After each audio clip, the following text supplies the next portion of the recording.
The Fox and the Drum. There lived a fox in a forest. One day, he was roaming in the forest in search of food.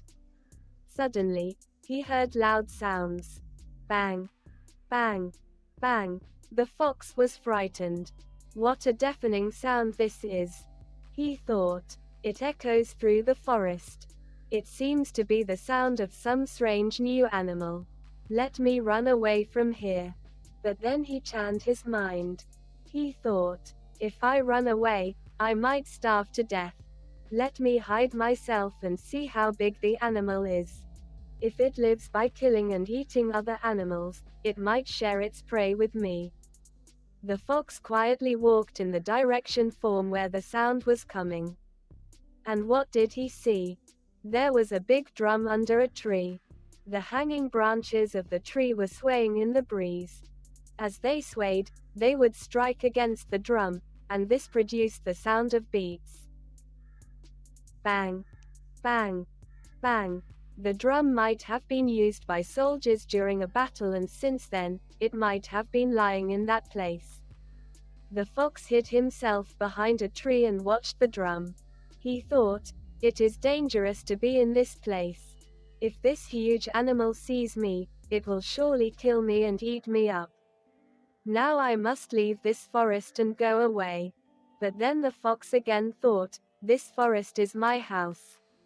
Why should I leave my home and go away? My mother used to say, never make a hasty decision when you are frighteens. Let me go near the animal and observe it closely. Although frightened, the fox slowly went near the drum. He said to himself, as soon as this animal raises its paws to pounce on me, I will run away from here. But the animal did no such thing. So the fox went a little closer.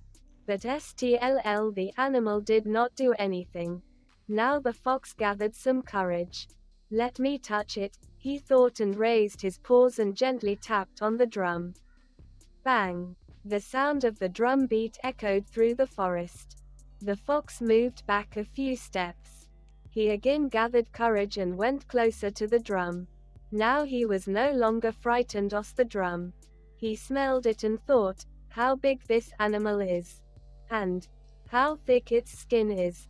It must be fleshy. The fox's mouth started watering. The fox climbed up on the drum, tried to bite it. But the hide was too thick for the fox to bite into. He was surprised. Such a big animal, and yet I is so helpless. It cannot even face my attack.